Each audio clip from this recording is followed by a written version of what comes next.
Dans un magasin comme celui-ci où c'est le royaume du plastique, eh bien, vous seriez étonné des choix écologiques que vous pouvez y faire. On rencontre une experte qui nous dit lesquels. Oh my God, l'odeur, là, mais tu sais, comme des ponchos en plastique comme ça, là. Puis on le sait que c'est toxique, en plus. Louise Zenoétier est chef de projet scientifique à la Fondation David Suzuki. Dans Les Allées, elle nous montre qu'il est possible de faire des choix sans plastique plus économiques encore. À chaque fois qu'on va couper nos aliments, il va y avoir des petites particules de plastique. On n'a pas à se gêner là, pour aller vers des alternatives. Après les avoir testées pendant de nombreuses années, on se rend compte que finalement, la vitre, c'est pas si fragile que ça. On a des pochettes qui sont cartonnées, qui à la fin de l'année scolaire vont être recyclées. Parce que de toute façon, la pochette en plastique, à la fin de l'année scolaire, va être aussi maganée que l'autre. Quand tu fais un party, t'as pas besoin de t'acheter des verres à shooter en plastique. C'est beaucoup mieux de partager à même la bouteille.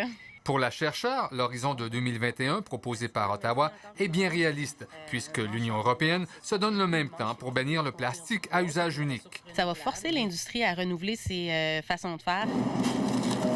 Ici, dans ce supermarché du plateau Mont-Royal, le propriétaire n'attendra pas cette date pour vider cet automne tout ce qu'il peut du plastique qui occupe ses rayons. Par exemple, il propose plus de légumes en vrac, même s'il doit assumer des pertes. C'est une façon de travailler qui est différente parce qu'on sait que ce qui n'est pas emballé, on peut augmenter des pertes jusqu'à 10 %. Donc on en met moins dans le comptoir.